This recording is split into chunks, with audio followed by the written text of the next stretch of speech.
So we're just going to record the introductions from our brilliant guest speakers today, because there were a lot of people who said they couldn't make it. So I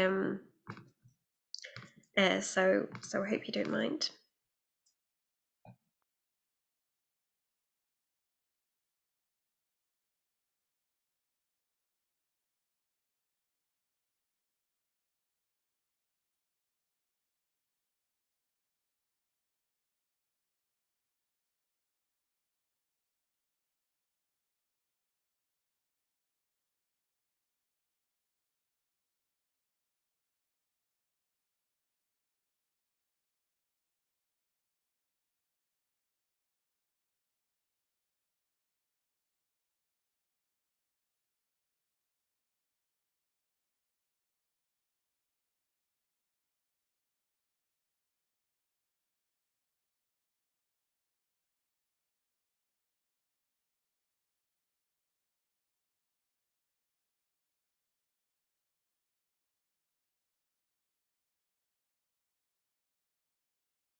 So let's get started.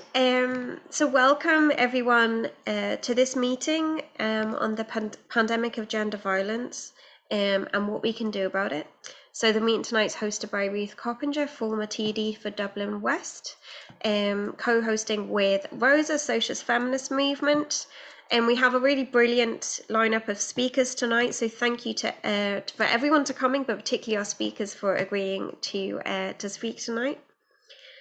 So for those of you who might be new, ROSA is a socialist feminist campaigning organisation against all forms of sexism, misogyny, homophobia, transphobia, all kinds of gender oppression and inequality, and the system that perpetuates all of these, capitalism. So we were established after the really tragic death of Savita Halapanova, and particularly organised around fighting for reproductive rights, for abortion rights, and played a role then in winning repeal and abortion on request up to 12 weeks. But then obviously there are so many other issues that impact women in society, so we've particularly focused on gender violence since then. And even earlier this year, we would have organised protests in response to the murder of Sarah Everard and the reaction of police then in Britain. In fact, we held protests in multiple cities around Ireland, including in Limerick, where we were fined €500 for organising protests using the Public Health Act, when it was a very safe protest. If anyone wants to see the pictures of those, of course, we're going to donate, we're going to challenge those fines. And if you would like to donate, I'm going to post the chat later, post the link in the chat later. So we organise across the whole island of Ireland, north and south, in all the main cities, and internationally as well as ROSA International. But right now we're focusing on gender violence in particular as the shadow pandemic, as a really urgent issue that's an emergency in society, demanding emergency action from the government. And we've seen a need to develop a ROSA group or an action group, particularly in Dublin West, as the particular issues in that are faced by women there, the huge prevalence of violence, the spike in calls to helplines as violence and abuse has surged during the pandemic, and even noting the Blanchardstown Refuge, which has turned away hundreds and hundreds of women. So far in Dublin West, as the Dublin 7 and Dublin 15 Action Against Gender Violence group, we've distributed 30,000 newsletters highlighting gender violence and the housing crisis, which of course are interlinked issues. And just last week, for the International Day for the elimination of violence against women. We organised the Walks with Women, where maybe we met some of you, and we've highlighted the issue as well with posters in the area, so even those who couldn't make it would have been aware of what's going on and what we organising against that as well.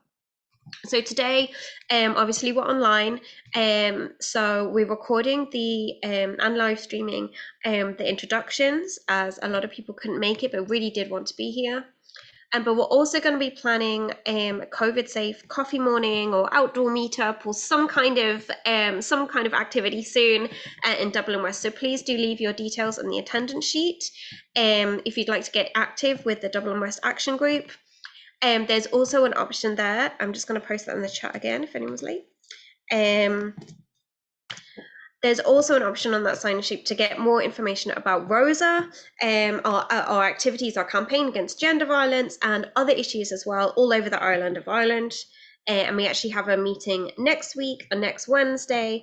So I'm just going to post the details there, and we'd love to have, everyone is very welcome. So we're going to hear from some excellent and really important speakers tonight, and then open up after that for a few questions or comments, depending on how much time we have.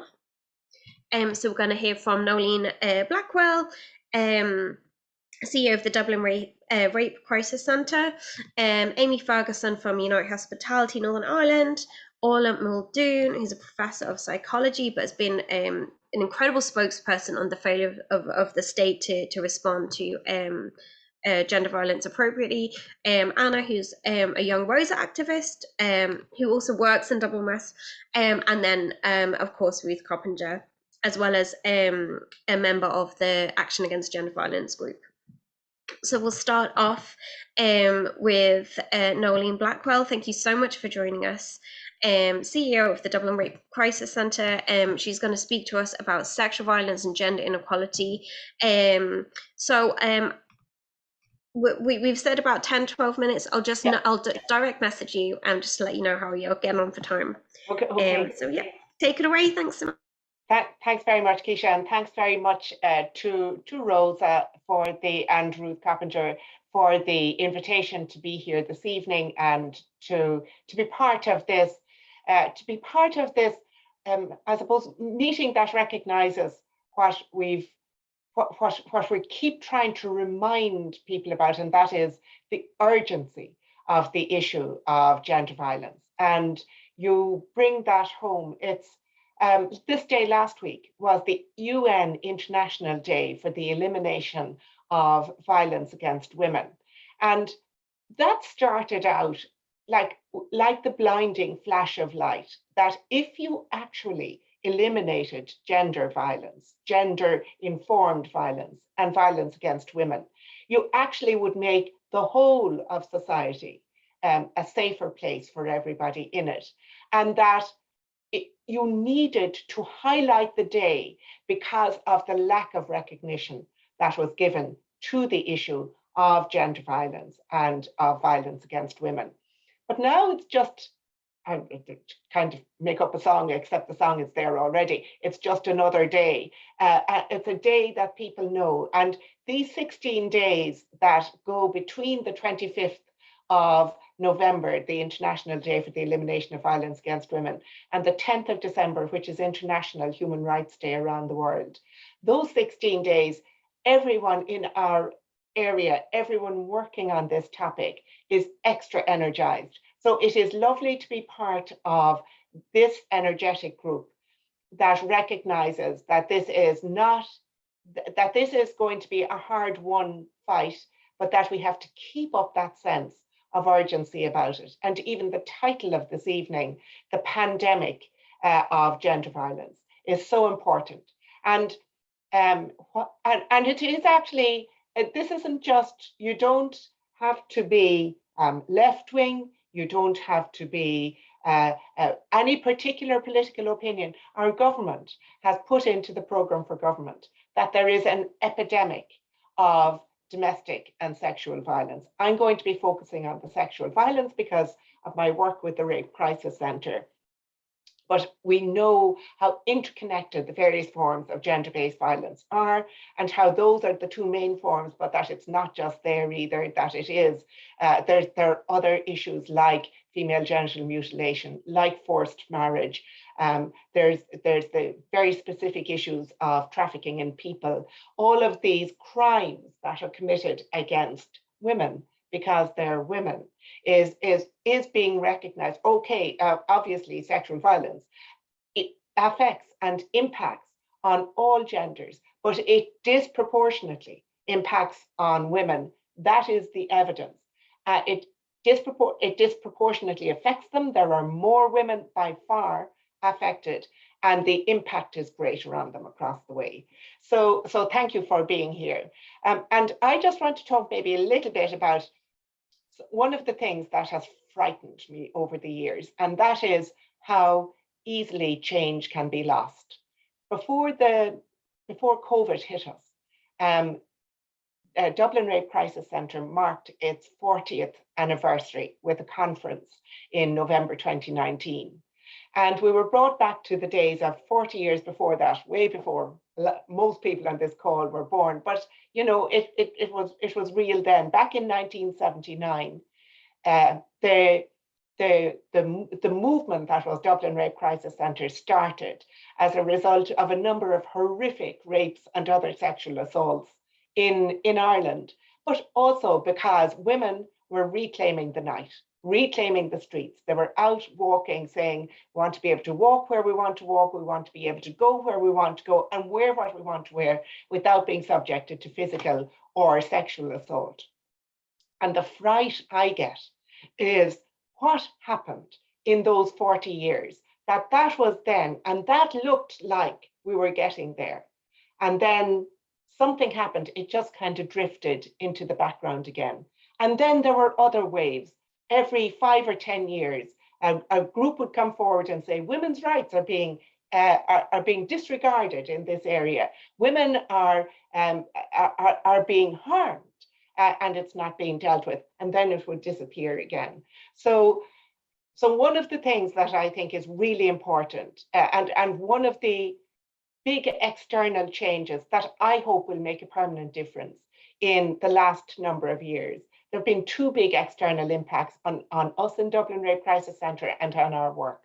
And one of them was COVID, which I'll come back to. But the second one was the Me Too movement, and the fact that social media picked up on people and broke through the barriers that people who are subjected to sexual violence suffered, the barriers of isolation, the barriers of coercion, the barriers of being made to feel like you are the problem rather than the victim of a crime and the survivor of harm.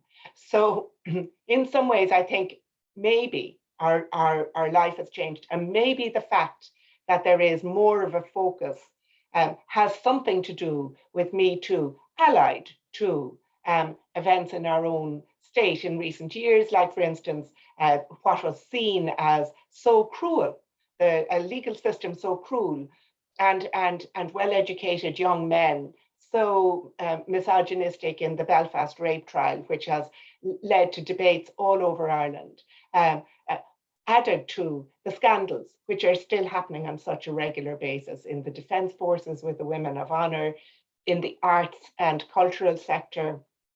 My own background as a solicitor, I'm ashamed to say, in the legal profession, but I'm not one bit shocked when that also showed up a very high level of sexual harassment. So all of these things are joining together, but I really can't emphasize enough how important the activism of people like Rosa has been. And I was down on Henry Street the Saturday before the 25th of November last, and I got my flyer there from Rosa activists who were reminding people about the demonstration you were doing on the 25th, and you're walking with women work and the rest of it. So it is, I think it's going to need that, because it is not enough to do half of our mission. Our mission in the organization is to prevent the harm, to prevent and to prevent the harm and to heal the harm of rape and other sexual abuse. It's healing the trauma, but it's not enough for us to heal the trauma. That's the hidden work. That's the work where people are very happy for us to do it quietly and calmly and not getting upset about things. But the preventing the harm is essential as well. And that is going to require a multi-pronged approach, because it seems to me, and it seems to us in the work that we're doing in Dublin Rape Crisis Centre, that in order to end the pandemic of gender violence, you have to do like you do in any epidemic. In any epidemic, you have to help those who are hurt by the epidemic. You certainly have to do that. And then you have to build awareness about how the epidemic spreads and try and prevent it happening. And the third thing you have to do is, where people are spreading it, you have to hold those accountable and stop them doing it. So that triangle of actions is going to be necessary, and it's going to take a very wide-based approach from the sort of maybe specialized work that we do, where we deal with it all the time, through the work that you do, where you focus in on it as activists, to the academics, and I'm really looking forward to hear from Orla Muldoon, to the young people, and I'm equally interested in hearing from young people's perspectives on this, right through though to the bigger society as well. So that, for instance, one of the issues that we are focusing in on big time now in the Rape Crisis Centre is we've done campaigns around consent forever. Consent is the opposite of sexual violence. Where sexual activity takes place, that is consensual. It takes place in a situation that doesn't bother two people or more people, that doesn't bother us. But if the activity is consensual, then you are talking about something that is non-violent. But you're also in consent. You are then talking about something that's taking place between equals, because people with unequal power can't consent. It doesn't mean you have to be equal in all sorts of ways. The world is an unequal place. But in terms of what we understand by consent, in engaging in sexual activity, equality, gender equality, and equality in the space where the activity takes place is key. So by focusing in on this, and we're going to do that long term, we've done it in bursts before, but we believe now that unless society as a whole understands how important consent is, we won't actually shift opinions. And gaining that understanding is going to be enormous. And Keisha, I'm near the end of my time, so I'm going to finish up soon. Because let's face it, for thousands of years, every single song, every piece of literature, every way, every stereotype that the genders, all the genders are brought up in, all of them contribute to inequality. And it is only just 30 years since it was legal for a man to rape his wife, because she was, after all, his property. So we have an awful lot of work to do in that area. In terms of delivery of what the external elements, what COVID and consent and Me Too have shown us, is that people are now recognizing that where they have experienced sexual violence, they have been the subject of harm, as well as potentially the victims of a crime. And more people are coming looking for support for themselves, and they're looking for accountability. And we will help them find that as well as best we can. But they want the harm to stop, and they're prepared to speak out about it. Just in terms of, I know there is, and it's been a long-standing ambition of Ruth to ensure that there was service delivery in the Dublin 15, the Dublin 7 area, specific service. The truth is, right now, we are working from a system which was tiny, which is tiny, and where the need is growing at a much bigger rate than we can cope with. We will have to rethink how we deal with victims of sexual violence, who until very recently knew They had to stay quiet, and if they should have the temerity to make a complaint, they were very quickly told to go back into their box. That won't be acceptable anymore. We can, though, change it. We can have a society where consent is well understood as activities between equals. We can have mental health services, including those traumatized by sexual violence. We could do that. It's not impossible at all. And we are doing better along the way. And we can have a court system which is different to the one we have right now, which is cruel and which actually denies people access to the justice they're entitled to as the victims of crime, as well as people who have suffered great harm. I will leave it at that because I'm going over time. But hopefully that just kind of gives an overview of where we're coming from in the Dublin Rape Crisis Centre, not only us, but our colleagues around the country and in many places around the world as well. Thank you. Thanks so much, Noeline. I'm sorry, I hate to cut you off. Brilliant to hear from you about the brilliant work you do, and thanks as well so much for the kind words about our activism. And I think the healing and supporting of survivors, and then the more preventing harm, trying to change society, like the two fit together very well. So thanks so much for speaking to us today. And absolutely the struggle against violence and oppression, for consent, for real consent. You need a society that's really based on equality, where you can achieve real equality, and that's why we struggle to change society on a much more broader way. To get rid of the system that perpetuates inequality and oppression. So thanks so much for speaking to us. Next, we're going to have Amy Ferguson, who's an activist in Unite Hospitality in Northern Ireland. Hospitality worker in the North, helping to organise mostly young, precarious workers that are obviously more vulnerable then to sexual harassment, among other things.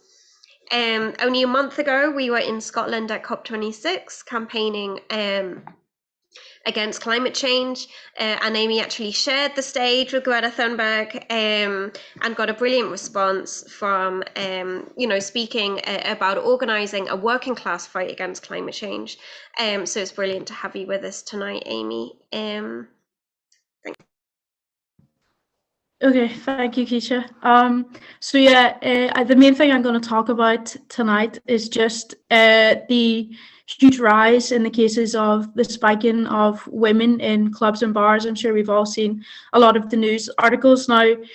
It's been quite hectic that the capitalist media has been quite surprised by this phenomenon, but as many of us on this call will be aware that it's unfortunately just a slightly new face of an escalating crisis of gender-based violence, and it's tightly connected to the trends that Noeline was just talking about in terms of the epidemic of sexual violence, and as well as I'm going to be talking about the idea of the prevention of harm as well.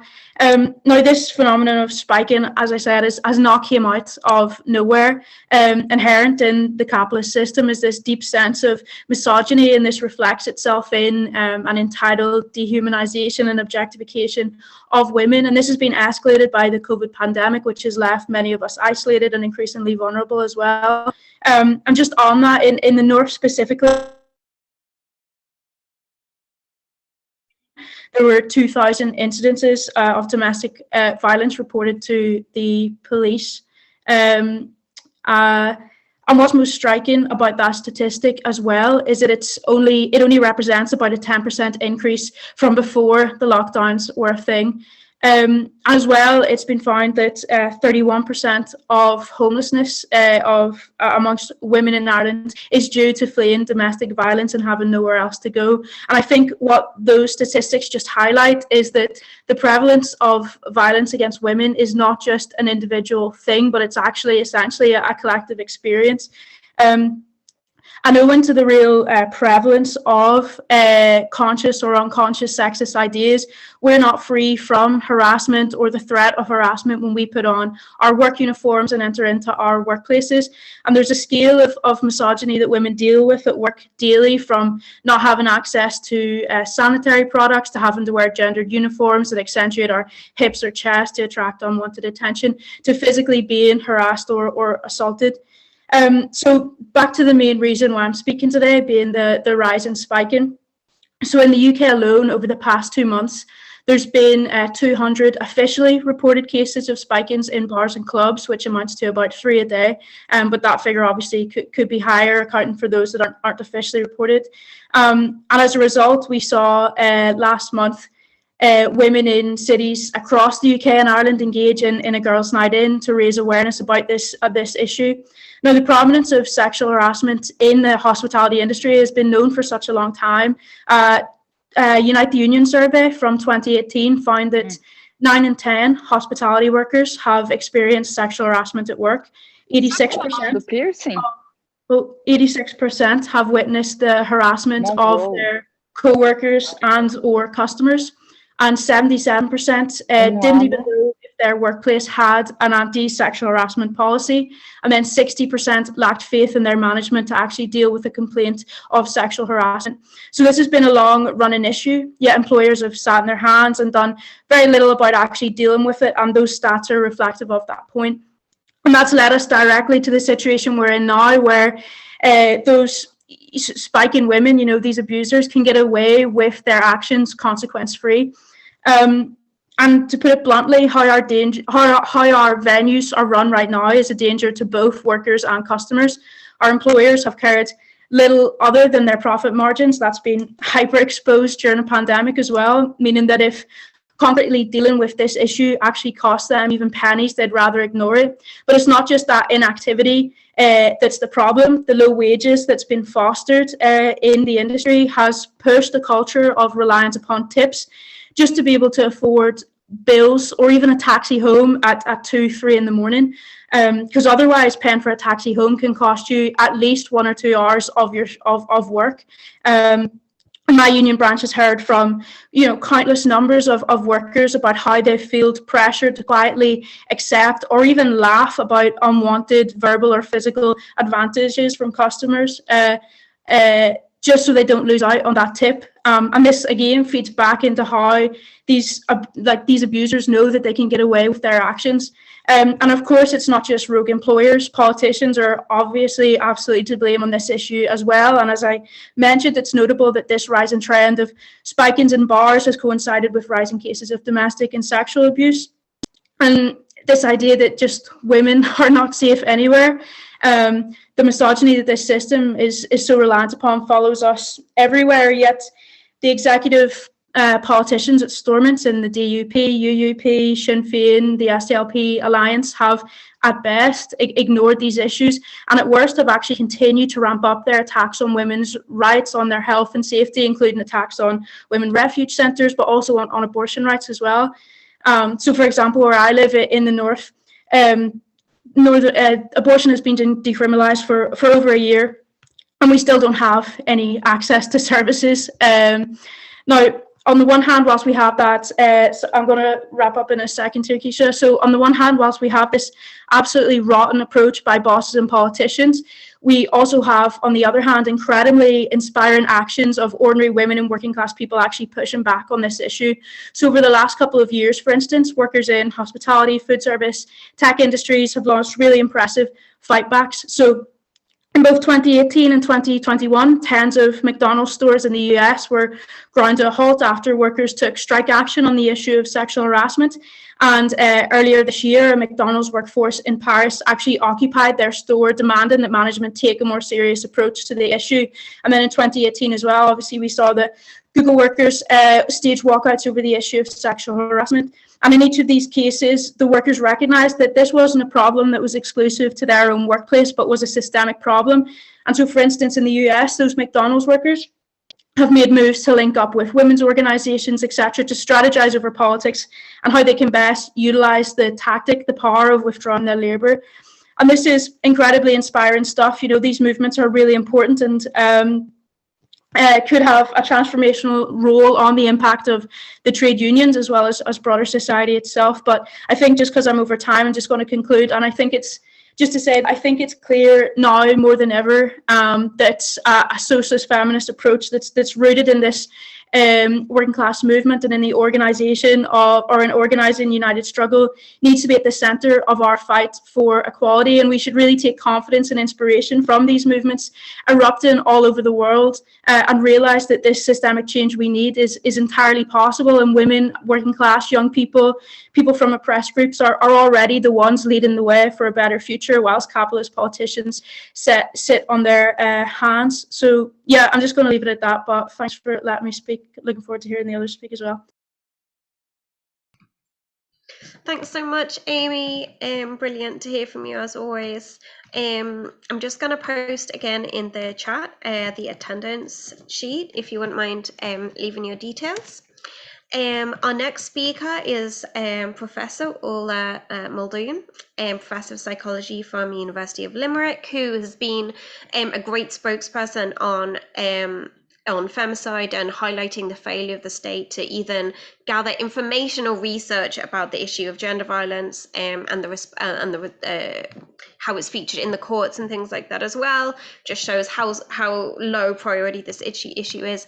And she's particularly highlighted how gender violence has impacted children. So I'll bring her in without further ado. Thanks so much, Orla. Not at all.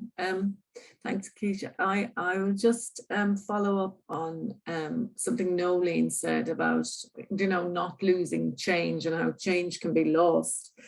And certainly you do get to the point where you begin to say to yourself, are we still fighting for this? I mean, it's, you know, it gets very old, as well as, you know, you personally getting very old. The whole thing gets very old, that, you know, you're still dealing with this. For me, it feels as if, you know, it's been with me my whole life and we're not making huge progress. And then you hear someone like Amy and I go back to being kind of like, oh, okay, maybe something will change. So I just, Amy, you referred to inspirational speakers, but you completely undersold yourself as the inspirational speaker. So you give me hope. Thanks to Ruth for asking me to speak. So I'm going to try and do what I was told. I'm known for rambling incoherently, even when I'm sober. So I'm just going to try and stick to what Ruth asked me to do. So one of the, I suppose what I'm going to talk about is domestic violence, more so than gender-based or sexual violence, which I think Noeline covered very well. But I want to particularly talk about violence within the home. And I think as the pandemic has rolled on, it has become apparent at the last count, 37 countries, that there has been a rise in domestic violence. So I think we all remember the early days of the pandemic, where I was ranting about #stay home, stay safe. Which of course is complete bullshit if you're in a violent or abusive relationship. Staying home does not mean you stay safe. And in fact, removing places for your partner to go and restriction of movements increased people's risk. So what we find in these international studies is that of the 37 countries, there's strong evidence of a rise in domestic violence in 29 of them. And it's thought to be of the magnitude of about 19 to 25%. So it's a significant increase in the amount of domestic violence that women are experiencing. And it goes with the usual risks, like, for instance, pregnant women are more at risk. Women on their first pregnancy are more at risk. So all of the things that we know already also coexist with this increased risk. And when we then think about sexual violence, there is one, I suppose one of the things that we often do is we ask women whether or not they have experienced sexual violence. But there are two recent studies that have asked men whether or not they've perpetrated it. And rather shockingly, more than 50% of the student sample in the UK, male student sample in the UK, admit that they have perpetrated sexual violence. So this is something that is hidden in plain sight. Yet, when we think about things like domestic violence and gender-based violence, a typical news headline would talk about monsters. And certainly in many of the recent cases that we have seen nationally, where there has been a fatality, we will often see the perpetrator referred to as a monster.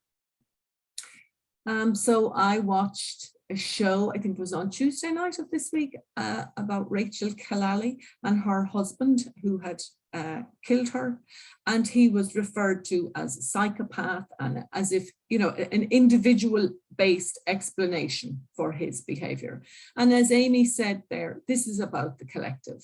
So here we have somebody who is portrayed as a monster, and I'm happy if people want to do that, that's fine, but we have to think about the implications for women of this portrayal. Because if these men are monsters, the suggestion is somehow that the women that married them must have been a bit touched that they didn't spot the monster. Because a monster suggests that they were apparent. A blind man on a galloping horse would have seen this potential perpetrator. So there is a consequence when we individualize perpetrator. And the first one is that it stigmatizes women. And I know we're seeing less, the Me Too movement has been good at destigmatizing sexual assault, but we still have a very small number of women in this country who have waived their anonymity. So stigma is still a big issue. And as much as stigma is an issue around sexual violence outside the home, the stigma around domestic violence remains very high. And there are a number of forces that are operating against that. And one of that is the portrayal of these men as monsters. These women were stupid enough to marry them. They've made their beds, may they lie in them. And my argument would be that these individual explanations, like Amy says, they don't work. This is a collective phenomenon. If you have rises in domestic violence that look like to be of the order of 15%, if we're looking at big increases to helplines, if we already know that 50% of men admit that they have participated in gender-based violence, and if we know that this is an endemic problem in our society, to pretend that the crimes that people are committing are unconnected or aren't some sort of systemic collective problem is just a denial of reality. And of course, if we deny reality and just talk about monsters and individuals, we're never going to address the system that allows men to be violent against their wives. Well, the first thing I would say is we need to look at language. So we often talk about victims of domestic violence, and we talk about women who are raped or women who are beaten. We need to start talking about the men that beat women, the men that rape women. We need to stop deleting the men from the sentence. Women don't get raped on their own. Men rape women. Women don't beat themselves at home. Men beat them in their homes. And we need to start using language in that way to highlight this sort of invisibility that we allow in language. I think the next thing that we need to do is that we need to look at our culture. I think I don't know that much about cultures, particularly non-Anglo cultures. I have some experience in India and Nepal, but I mean, I couldn't say that I know it. I know that our culture has a culture where we don't wash our dirty linen in public. We have a kind of a pride in family. We don't want to say that our family is potentially a stigmatized family, or that and because we don't wash our dirty linen in public, we may not want to admit that we are somebody who has been a victim of domestic violence. We have a political dimension. Where are the women in the decision making?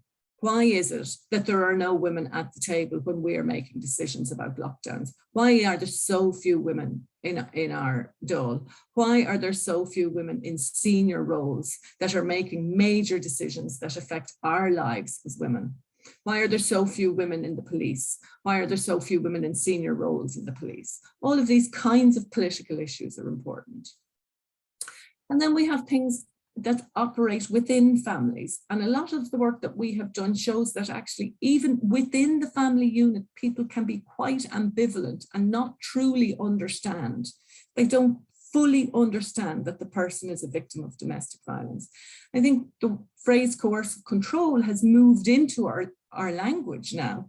But even yesterday in the case that was adjudicated, we heard of girls who took a video of another girl who was being sexually assaulted.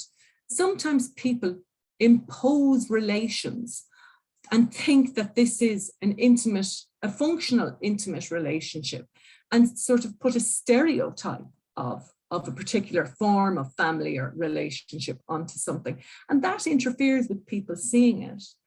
And we've done work with both children who have grown up in homes affected by domestic violence and judges who have adjudicated cases of domestic violence.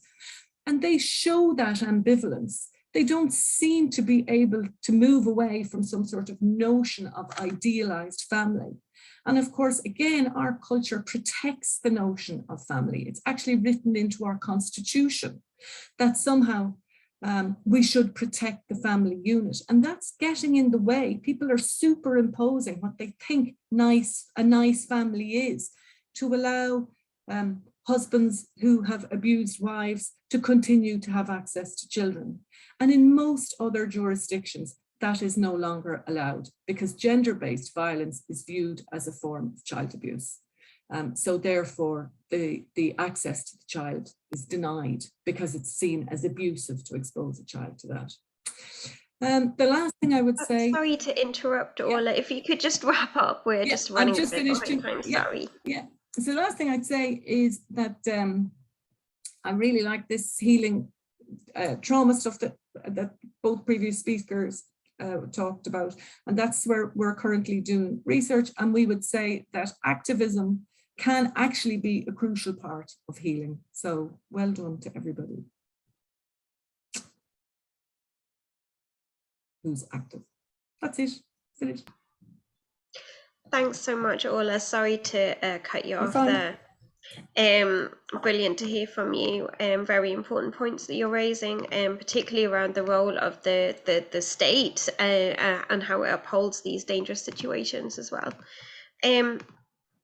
Now, before I bring in our next speaker, Noeline actually has to leave a little bit early, which is our fault for changing the time of the meeting. So if there are any quick questions specifically for Noeline, please message me in the chat and then you'll be able to ask her after our next speaker before Noeline has to leave. So just send me a message in the chat. And now I'm going to bring in Anna, who's a ROSA activist who works in Dublin West with special needs kids. Is she there? But she's a brilliant young ROSA activist based in the city centre as well. So I'm just gonna, take it away. Thanks so much. Yeah. Okay, so I'm going to start with the quote that those who do not move do not notice their chains. This is by Rosa Luxemburg. And this has been ringing across the globe. The mood, the anger, the hunger for change has been ringing across the globe. In the past few years, we have seen so many feminist movements that have been successful. For example, the Me Too movement that led to so many people speaking up about their experience of horrific abuse that was so routine and so hush-hush. Then there was the New No Menos campaign that started up after the murder of a 14-year-old girl by her boyfriend. And that movement went on to accomplish abortion rights in Argentina in 2020. Then there was the protest in Chile that started the chant of "the rapist is you," while pointing at the government building, placing blame exactly where it belongs. And that chant spread all over the world: France, Mexico, Kenya, India, and even Dublin, actually Ireland as well. We engaged in the whole performance as well.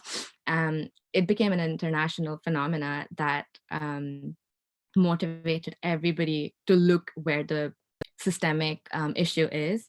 And Chile is currently drafting their new constitution, and it is being drafted by a new constitutional assembly that has been elected with, and it contains equal number of men and women.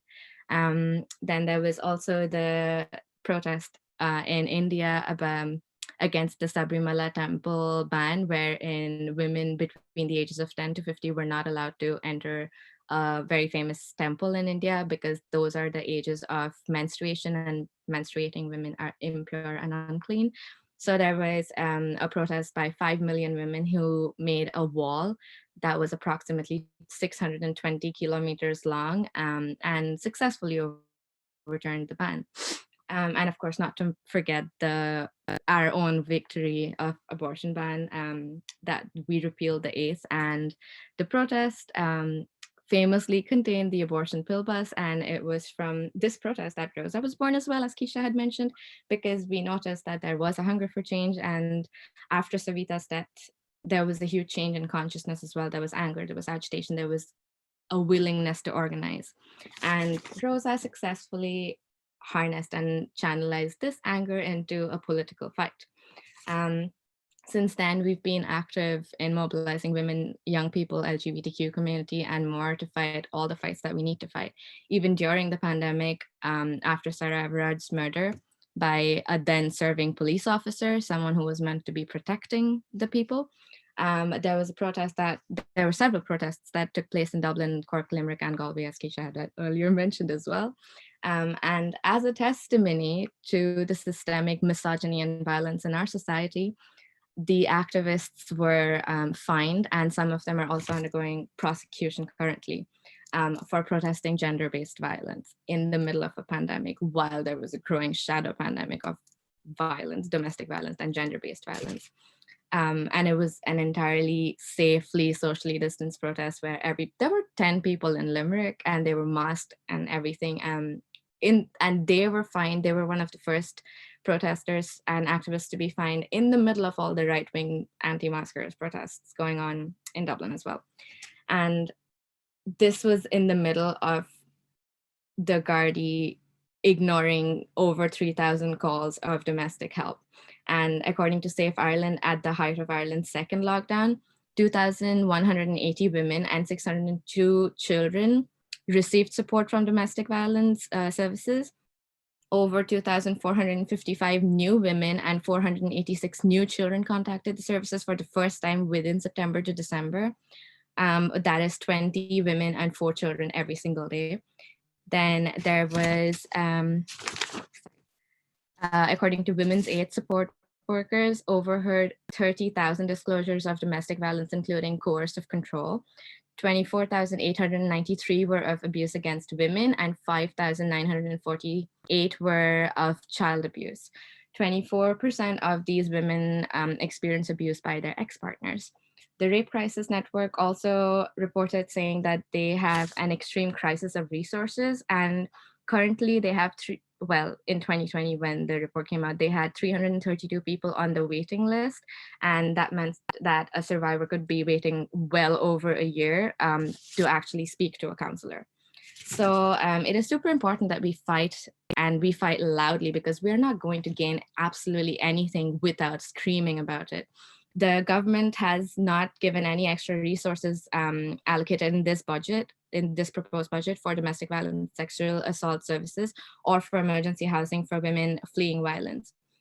So it is really important to fight for the rights that we want, and there is no point fighting to break a glass ceiling when half our women are being dragged across the floor, quite literally sometimes.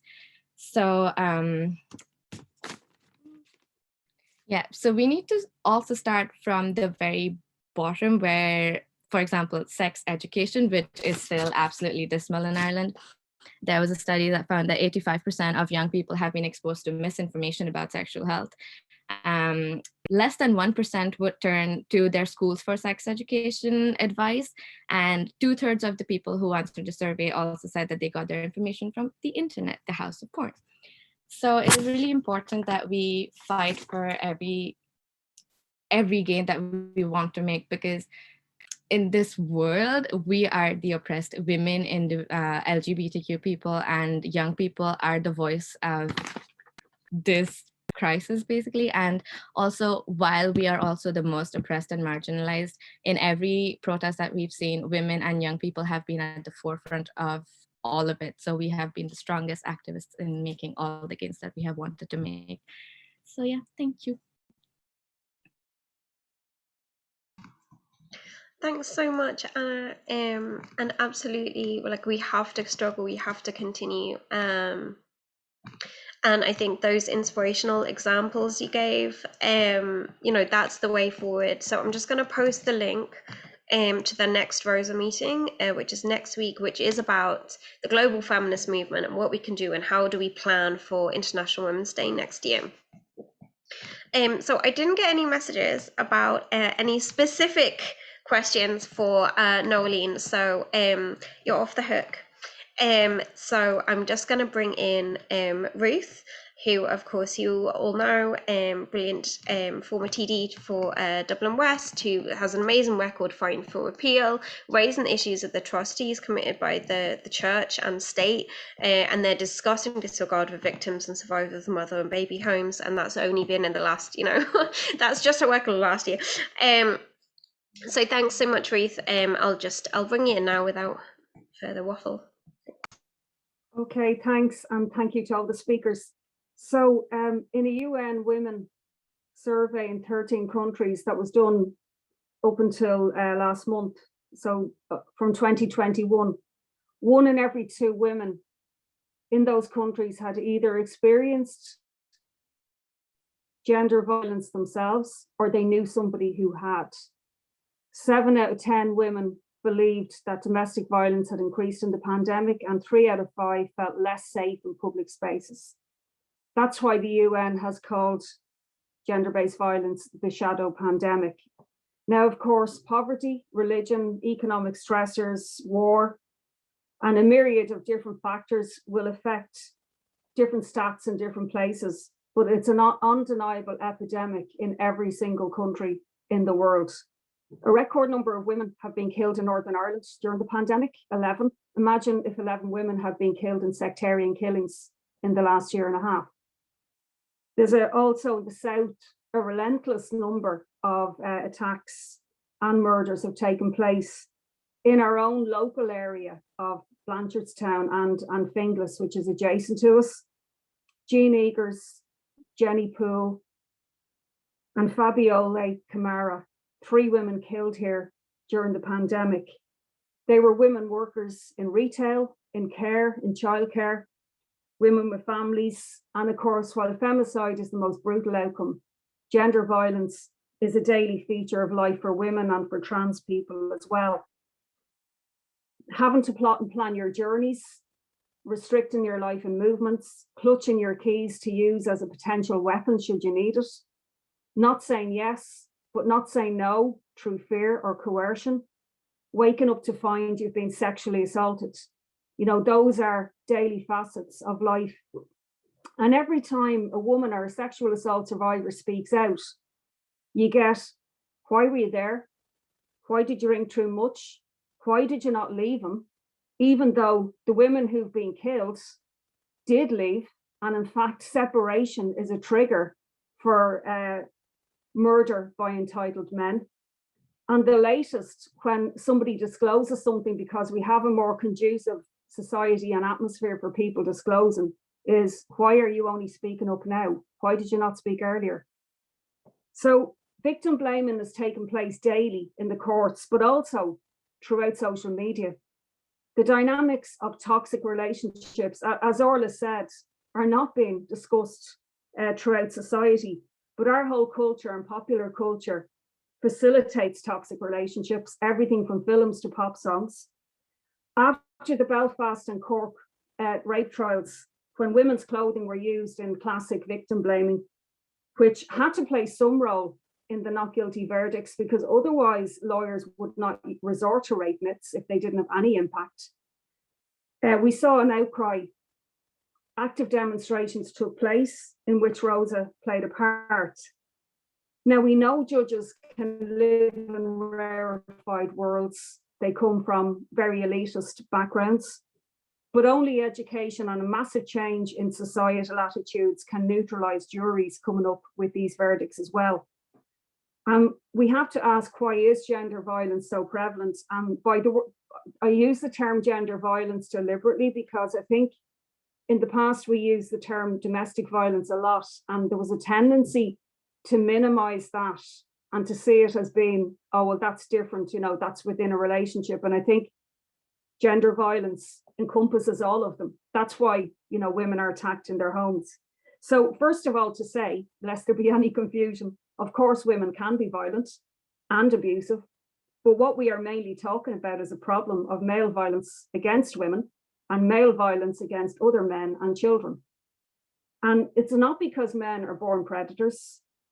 It's because these harmful ideas are instilled from birth in our society through rigid gender roles, through acceptance that women should be unpaid carers in society, through the idea that women should be compliant and submissive, that women should be paid less when they do equal work, and that it's men who hold the important public and powerful roles in society and in the world.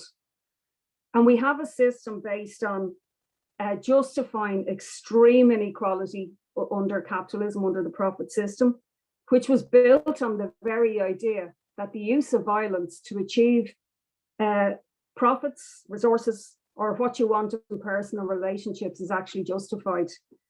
And where extreme violence is a natural part of life, it's hardly surprising that, for example, I was reading in the Gaza Strip, marital violence affects 38% of marriages. And 46 women have been killed in the occupied territories by femicide this year alone, to say nothing of others, Palestinians within Israel itself. The Irish state, of course, is no different in the sense it was born out of violence and a history of misogyny, and we're seeing the impact of that still to this very day. We've seen the insulting and divisive redress scheme that's roundly condemned by all survivor groups. And Roderick O'Gorman can actually come out with a statement that children weren't traumatized if they were lucky enough to be adopted within 6 months and they weren't hanging around in a mother and baby home.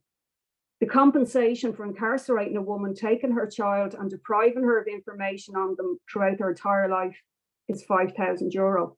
That's the value that's been put on the life of working class women by the state. Now, we were told that the repeal campaign, if everyone remembers this oft repeated cliche that politicians went on a journey. Well, if they did, it was a very short journey and it stopped very abruptly because they're still planning on handing over the National Maternity Hospital to a religious order that ran Magdalene laundries. And they're still penny pinching and gaslighting survivors of the mother and baby homes. And they've left the church in control of most schools, making it difficult to have LGBT inclusive sex education and the type of consent-based education that we need on gender violence ever more unlikely. And I want to just mention, while Noeline's here, give a plug to the great education work that the Dublin Rape Crisis Centre has done. I went on the course myself there recently, and it's fantastic. And it actually shows how quickly you could train teachers and other people to deliver these really good programs within schools. And that should be a natural thing that's happening in every school. You know, it shouldn't be just something that people hear about. So I think we have to learn the lessons of repeal, and we have to, and of other successful steps forward that have been taken, where movements of young people, women, LGBT plus people, and working class people drove change and won a really important civil right. It wasn't the largesse of Leo Varadkar, who had voted against repeal only a year before when we put a repeal bill, and who's so inherently conservative, to be quite frank, that he doesn't believe that gay people should be able to adopt, or didn't up until about 5 years ago, and who has an antipathy to workers and working class people. And we'll have to do the same for all of our rights. And on this issue of gender-based violence, it was an epidemic before COVID, but it's worsened. So I've been in touch with the refuge that's run by Sonas in Blanchardstown, and 2 years ago when we started the local campaign, 500 women were turned away every year. But during COVID, I've been told by workers there's 5 phones ringing at a time, and there's 2 workers staffing the whole building, including the 8 apartments and 8 families that are there. It's simply impossible. Now, the kind of right-wing economic ideology that's led to the housing crisis is responsible for adding to this problem, where women are trapped, and which gives them a choice of staying in a violent relationship or potentially being homeless. That's the actual choice that many women are facing. There's no safe homes, for example, in the Blanchardstown area, I've been told. We see this ideology writ large this week, where Dublin City Council actually did a deal with an arms company to lease buildings off them, rather than building on the absolutely abundant amount of council and public land that they actually have. Now, the Blanchardstown Refuge has applied for 4 extra additional apartments, and we've been campaigning for more places for it for 2 years. They also need more outreach workers to work with women who, because most women will never end up in a refuge, so they work with them to help them get out of violent relationships. But we should have outreach in communities. We should have outreach, education in workplaces.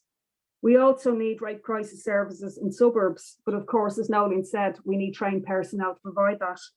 So we need to discuss how, after the work that we have done in the last few weeks in Dublin West, how can gender violence be made a political issue, a priority, not an occasional flash in the pan for the politicians, but a consistent pressure on them. Now, it is the case that a Dáil that's dominated by men who are disproportionately male, white, and a disproportionate number of millionaires to boot isn't the most sensitive arena for oppression, but neither is simply putting some more female faces a full solution. Minister Josefa Madigan disclosed recently her personal experience of sexual assault, and it's obviously very good and important that women publicly speak out. But she also left the Dublin Rape Crisis Centre short of €1 million for that year. We don't need performative gestures, we need real change. We also have a young female minister for justice, and yet we have the services swamped that I've mentioned. So feminising the elite isn't the type of feminism that's needed. We need a feminism that has an injury to one is an injury to all as its motto. Anna spoke about the Ni Una Menos movement in Latin America and how it's gone on to win life-saving abortion advances. A movement that began against gender violence and femicide and machismo, politicised millions of women in some of the poorest countries in the world and encouraged them to go on and challenge all inequality. Can we make International Women's Day on March 8th, 2022, a major event in Ireland? It became one for the first time during repeal. And we had the strike for repeal, because gender violence doesn't exist in a vacuum. It is about the second-class status of women in general. International Women's Day obviously began highlighting the conditions of women in all facets, particularly women workers. And last year was marked by all of the Dublin picket lines when the strike was on as well. As well as violence against women, we have the gender pay gap, medical misogyny, as seen in cervical check, endometriosis, menopause, and in fact, the fact that pregnant people were left birthing alone throughout the entire pandemic. We can't also let the meeting go unremarked about the US. We could be on the cusp of one of the most reactionary attacks on women's rights and bodily autonomy, where the Supreme Court could even overturn Roe versus Wade. And that's with the Democrats in power. The idea that on one of the richest country in the world, women are crossing lines into Mexico to access abortion is quite incredible in 2021. Nothing less than the nationwide mobilization of women's marches and trade unions is needed to overturn this. So just in summary, COVID has shown the importance of women workers, childcare, etc., and health and education workers. But women have also been hit by a whole number of very negative things, gender-based violence, and also job losses, as the Debenhams workers have shown. We've seen how the system that we have is incompatible to equality and to giving us our rights. Facebook and Instagram was called out for profiteering off female insecurity, you know, for actually making teenagers and young people feel less secure. So while we need to see gender violence as systemic, that doesn't mean we don't fight for reforms. In Dublin West, the campaign against gender-based violence, which I know Camilla will speak about in the discussion, has played a very important role highlighting this issue and campaigning for more resources. And all communities could develop similar campaigns like that. Myself and ROSA and the Socialist Party have dropped thousands of newsletters highlighting the issue, as well as posters, which obviously must have had an impact on the 3 TDs. But we need to discuss, we have 3 ministers based in Dublin West. What can we do to embarrass them into action in the next 2 months? We've 3 TDs at the cabinet table. One, Leo Varadkar, will be Taoiseach next year. One is actually responsible for funding these services, Roderick O'Gorman. One is responsible for, well, I'm not exactly sure, an Olympic or World Cup bid or something, Jack Chambers. But in the new year, what can we do? Can we come together and discuss a plan where we can use the run-up to International Women's Day on the 8th of March to make gender violence an even bigger issue? And I think what we can say is that we will have limited time for discussion today, but we would like to make contact with everyone who contacted Rosa. We got a number of names back from the newsletters and a lot of interest. Ideally, if we hadn't got COVID, we could have a coffee morning or something. We'll have to see if an outdoor one is possible, but that we will make contact with everybody who has contacted us and get their ideas. The idea of even developing a women's group or women's forum in Dublin West that could take up this issue of gender-based violence, but also the myriad of other issues that I've alluded to, I think would be very important as well. So I'd like to thank everybody for joining the meeting tonight, and hopefully this can be the start of a very good discussion and education on the issue of gender violence. Thanks. Thanks so much, Ruth. So important that we continue